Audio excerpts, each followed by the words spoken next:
régulièrement à la mise en ligne des livres qui maintenant est publié relatif aux recommandations. Ce sont des mises en ligne progressives qui se font sur le site du Conseil national du sida.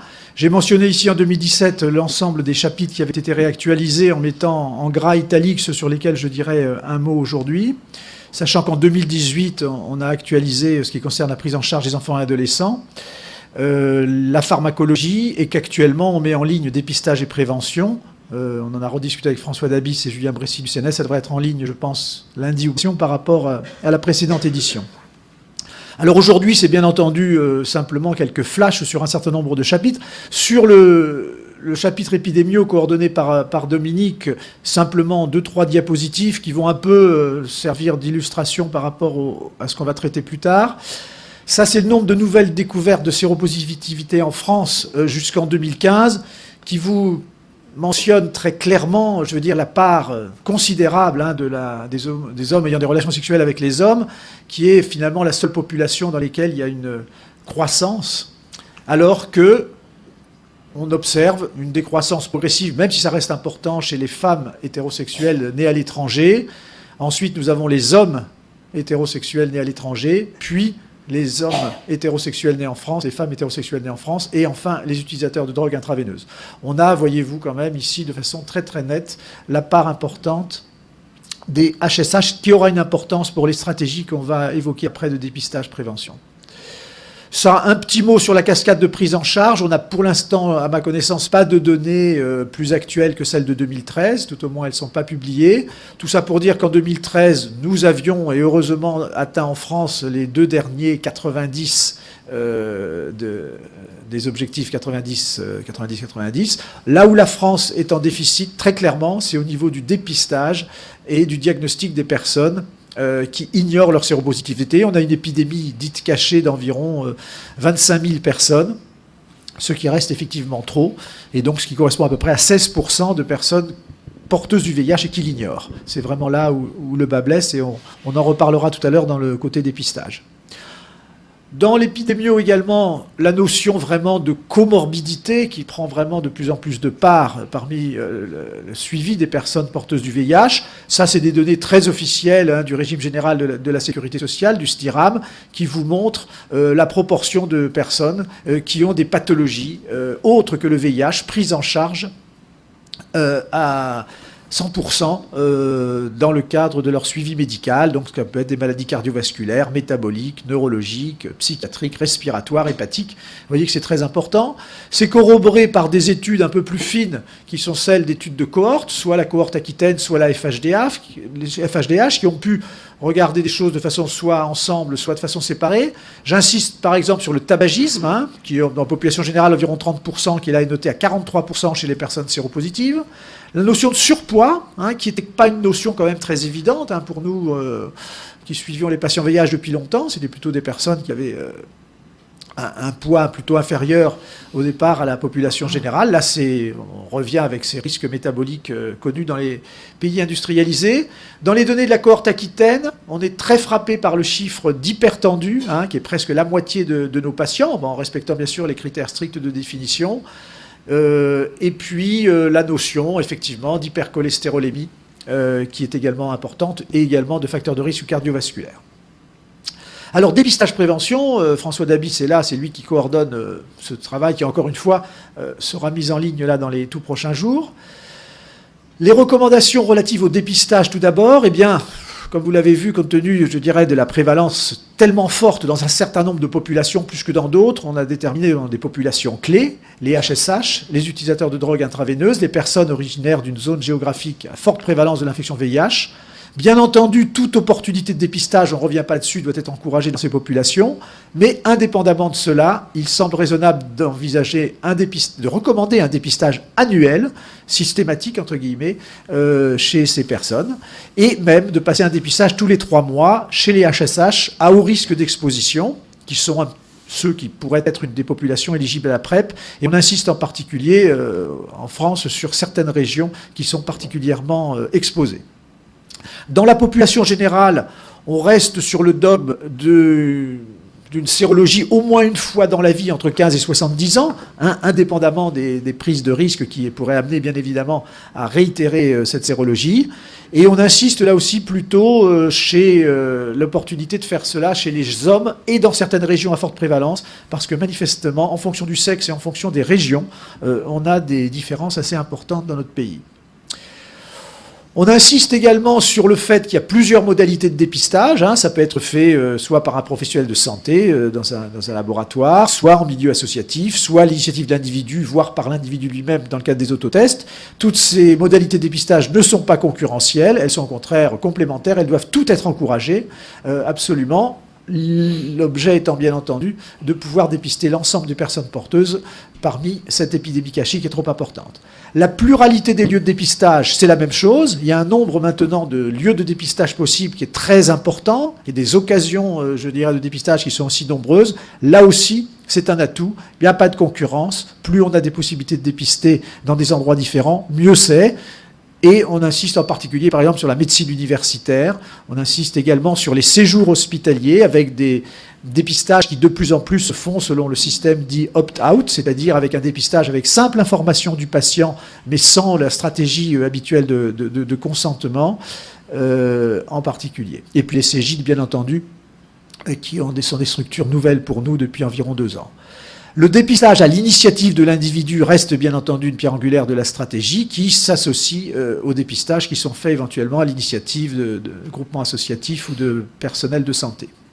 Le dépistage du partenaire est bien sûr un objectif qui doit être discuté avec la personne concernée et on insiste évidemment sur le dépistage conjoint du VIH et des hépatites virales B et C qui nous semble bien entendu une stratégie tout à fait non discutée. Si on s'intéresse au dépistage des infections à virus B et C, là, la stratégie n'est pas tout à fait la même. C'est vraiment un dépistage ciblé chez les personnes qui présentent des facteurs de risque de contamination, indépendamment de celles qui sont déjà pour l'hépatite B vaccinées efficacement. C'est les HSH, les utilisateurs de drogues intraveineuses, le milieu carcéral, les personnes migrantes et les personnes nées dans des pays de forte endémie. En ce qui concerne la population générale, on reste là aussi sur le principe d'un dépistage au moins une fois dans la vie chez les personnes qui n'ont jamais été dépistées, indépendamment éventuellement d'expositions qui les mettraient à risque en sus. Et de façon, bien entendu, miroir de ce que je vous ai dit avant, il faut associer, c'est une occasion d'associer le dépistage de l'infection par le VIH. On insiste peut-être pour la première fois sur le dépistage intégré des autres IST, indépendamment des infections virales dont je viens de parler. Simplement en bleu, alors il y a un tableau, vous le verrez, qui inclut par population ce qu'il est recommandé de faire, à la fois pour les hépatites, le VIH, j'en reparle pas. On insère finalement la recommandation de rechercher chlamydia gonocoque chez les femmes et chez les hommes jeunes. Il semble qu'il n'y ait pas de nécessité de le faire avant, par des histoires de clearance spontanée et sans doute de moins de pathogénicité, et on peut en discuter. À renouveler tous les ans en cas de rapport sexuel avec un nouveau partenaire, rapport non protégé. Je ne reviens pas sur le frottis cervical en population générale pour les lésions HPV induites. Chez les personnes HSH et transgenres à risque élevé d'acquisition d'IST, profil PrEPer, sérologie syphilis au moins une fois par an, PCR gonocoque chlamydia tous les 3 mois. Également syphilis chez les travailleurs du sexe. Alors, en ce qui concerne la prévention, là, c'est le concept de prévention diversifiée qui est mis en avant. Le dépistage, bien entendu, fait partie de la prévention avec ensuite l'accès aux soins des personnes dépistées. On ne revient pas sur l'intérêt majeur du préservatif dans le cadre de la prévention, bien entendu, c'est une notion importante qu'il faut toujours réévoquer. Et la prévention biomédicale, c'est celle dont on parle bien sûr le plus maintenant. Il y a des vaccinations, tout au moins pour le virus B. Il y a le traitement post-exposition, je vous en dirai un mot. Il y a la PrEP, on va en reparler. Et il y a la notion de TASP, de Treatment as Prevention, qui bien entendu prend toute son importance et a été, comme vous le savez, un élément majeur pour le traitement universel.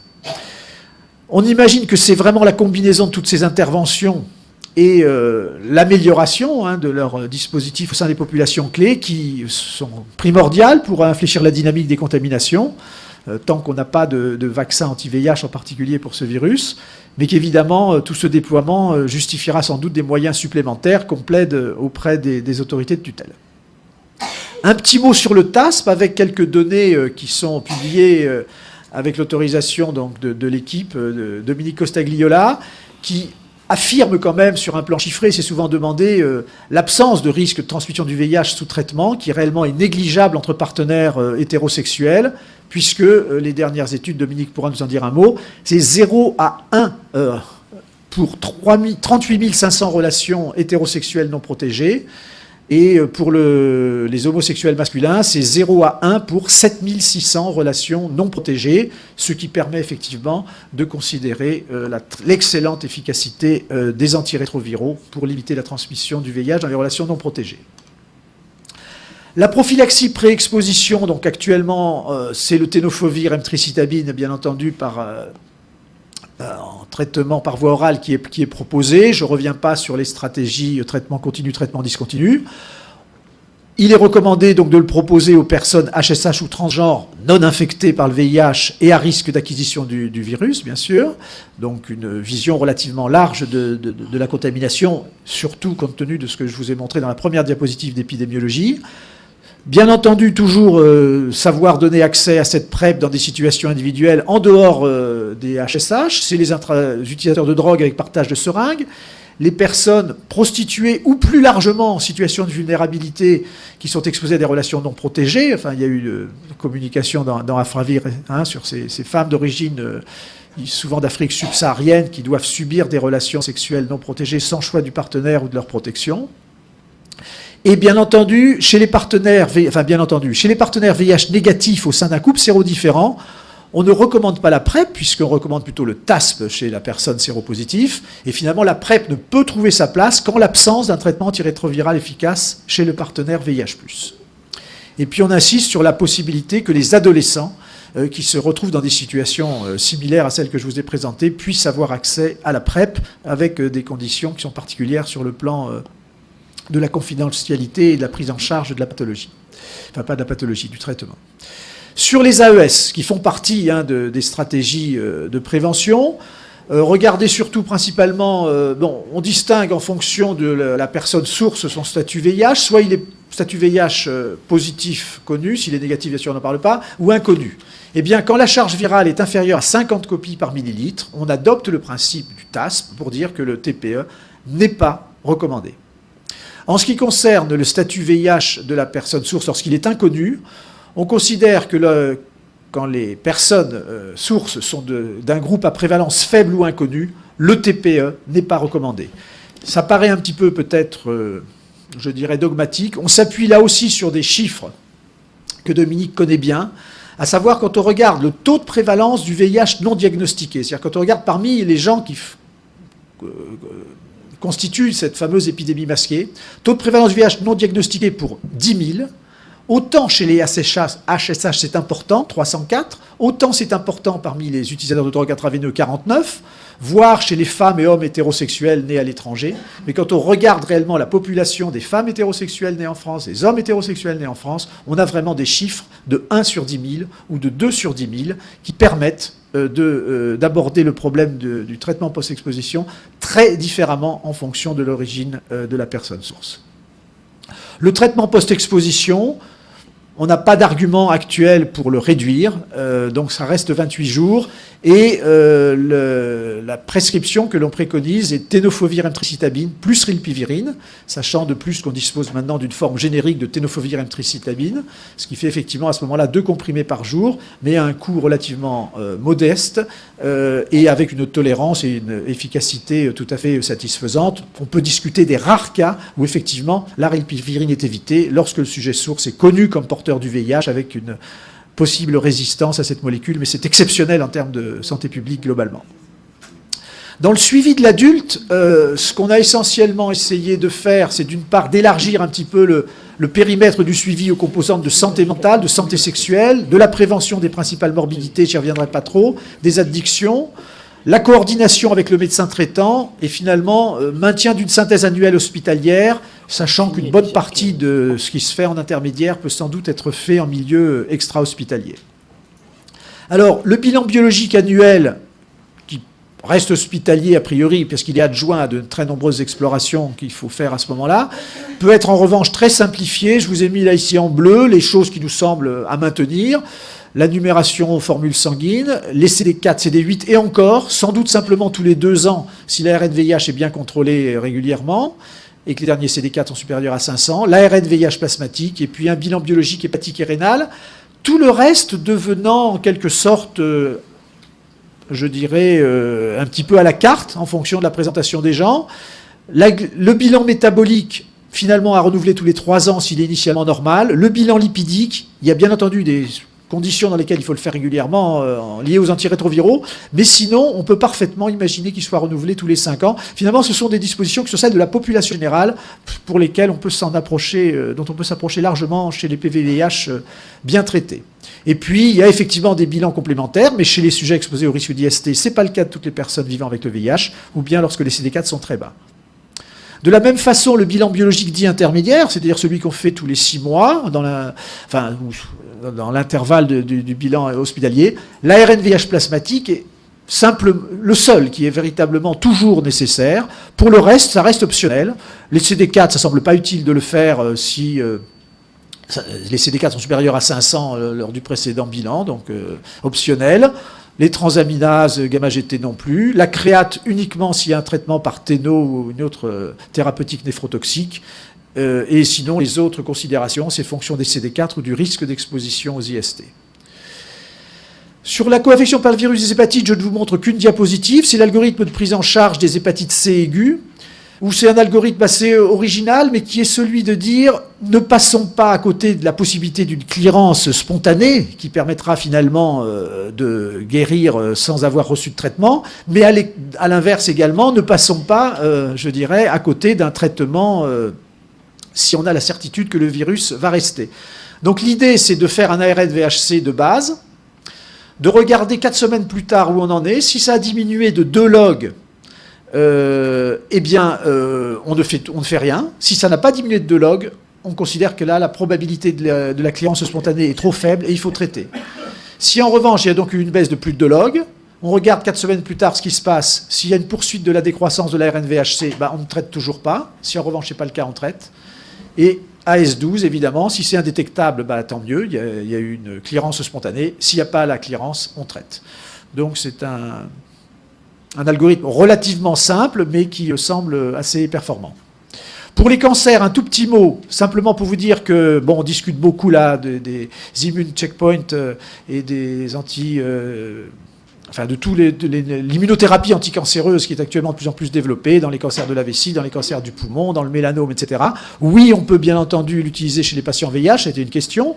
Il y a peut-être même un intérêt, on l'a vu dans les stratégies d'éradication, mais au prix quand même d'une surveillance particulière, car il y a manifestement, malgré tout, un risque de complications infectieuses plus important chez les PV-VIH, mais il ne faut absolument pas se priver de cette ressource thérapeutique chez les personnes porteuses du virus. Un petit mot sur l'élargissement, on va dire, de la surveillance. Il te reste 2 minutes. Oui, ça devrait aller. Un petit mot sur la cytologie cervico-utérine, que l'on passe comme en population générale chez les personnes qui sont bien contrôlées, à tous les 3 ans, s'il est normal initialement, alors qu'avant on continuait à dire tous les ans. Pas de dépistage du cancer bronchopulmonaire. Désir d'enfant et grossesse. Donc, ce qu'on propose en France, c'est donc une prise en charge préconceptionnelle, préparer la grossesse, avec, on va dire, la concertation sur une procréation naturelle, selon 3 volets. Si la charge virale plasmatique de la mère est indétectable, s'il n'y a pas d'infection, d'inflammation ou de lésion génitale, et puis, bien entendu, s'il y a des conditions de fertilité qui sont bonnes, sous réserve, bien entendu, de débuter un traitement antirétroviral s'il n'avait pas été réalisé antérieurement. Alors, il n'est pas recommandé de faire une PrEP, sauf si la charge virale plasmatique n'est pas contrôlée, donc je vous l'ai déjà dit, et on oriente finalement les gens vers l'AMP maintenant qu'en cas d'infertilité. S'il y a une co-infection par le virus de l'hépatite C, il faut le traiter avant de débuter une grossesse pour éviter les risques de fétotoxicité du traitement anti-VHC, et contrôler la sérologie, ça c'est important, du partenaire tous les 6 mois. Alors après, qu'est-ce qu'il en est du test de dépistage du VIH pendant la grossesse ? Il est recommandé de le faire en début de grossesse, ça tout le monde le sait. On recommande chez les femmes qui étaient négatives initialement de le refaire à 6 mois, voire à l'accouchement, lorsqu'il y a eu des facteurs de risque éventuels dans le dernier trimestre. À l'arrivée en travail, on recommande un test rapide chez toute femme dont le statut VIH n'est pas connu, ou bien chez une femme qui a un partenaire séropositif. Et puis, chez les futurs pères ou partenaires sexuels des femmes enceintes, il est également recommandé de faire un test de dépistage en cours de grossesse. Et puis, n'oublions pas l'IVG, qui est une grossesse qui s'interrompt rapidement, mais qui mérite également d'être assortie du test de dépistage du VIH, même si, par définition, il n'y a pas de risque de transmission. La trithérapie reste pour nous 2 INTI et un inhibiteur de protéase. On est frileux actuellement encore pour les nouvelles molécules, compte tenu des risques de tolérance. Je sais qu'il y a un débat là-dessus, mais actuellement, on reste quand même sur les anciennes molécules au cours de la grossesse, par souci de préserver le futur nouveau-né. Le suivi, il est multidisciplinaire, avec finalement une visite mensuelle avec au moins un médecin, que ce soit le médecin infectiologue ou le médecin obstétricien. L'indétectabilité de la charge virale permet de faire des voies basses. La césarienne, c'est au-dessus de 400 copies. Et surtout, on ne prescrit plus donc de zidovudine si la charge virale maternelle est inférieure à 50 copies à 36 semaines d'aménorrhée. Quand on fait une perfusion de zidovudine, c'est-à-dire quand on n'a pas cette charge virale indétectable, on utilise une posologie de charge inchangée. La posologie d'entretien a été réduite de moitié à 0,5 mg/kH. Traitement postnatal prophylactique, on préconise la névirapine pendant 2 semaines ou la zidovudine pendant 4 semaines. Donc vous voyez que cette molécule est revenue au goût du jour. Possibilité de renforcer le traitement postnatal dans certains cas de risque de transmission plus élevé de l'infection par le VIH, où là on passe à zidovudine, lamivudine 4 semaines en association avec névirapine 2 semaines. Et en France, nous continuons à avoir cette contre-indication de l'allaitement maternel. Prise en charge des enfants et adolescents infectés par le VIH. Tout enfant infecté mérite un traitement dans le mois qui suit le diagnostic, voire même beaucoup plus précocement, dans les 2 semaines qui suivent. Il y a un certain nombre d'indications que vous pourrez retrouver dans le texte complet qui permettent de dire que le traitement est plus urgent. Et puis bien entendu des mesures d'accompagnement. Les nouveautés, ça a surtout été des molécules, où là on a intégré de plus en plus avec les nouvelles galéniques et avec les nouvelles données les anti-intégrases. Le dolutegravir a fait son entrée donc à partir de 6 ans. L'elvitegravir cobicistat à partir de 12 ans, l'arilpivirine à partir de 12 ans.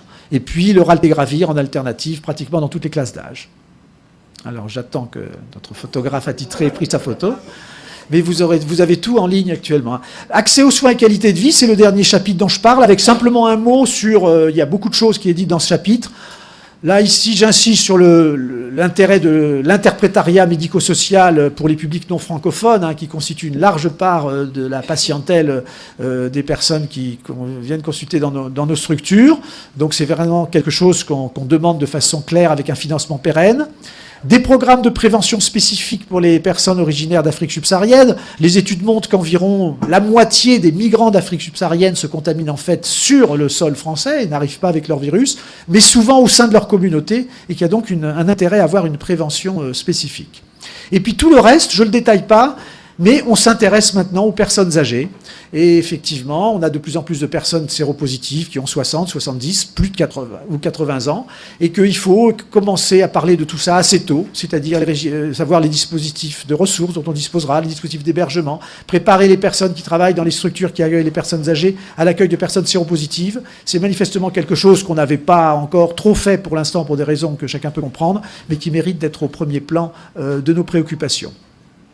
Donc tout ce que je vous ai raconté principalement se trouve donc sur le site qui est en bas, Conseil national du sida.santé.fr, et vous avez tous les chapitres qui sont ici, donc accessibles, je dirais, les uns après les autres, que vous pouvez télécharger à votre guise, et vous aurez dépistage prévention qui sera mis en ligne donc, dans les jours à venir. Je remercie donc bien sûr tous les membres du groupe, tous les membres des commissions, le CNS, l'ANRS avec ses 2 directeurs successifs et vous-même pour votre attention en vous remerciant de votre bienveillance par rapport à la précipitation de mon topo. Merci beaucoup Philippe, merci à tous, bonne continuation et aussi bon retour chez vous après la fin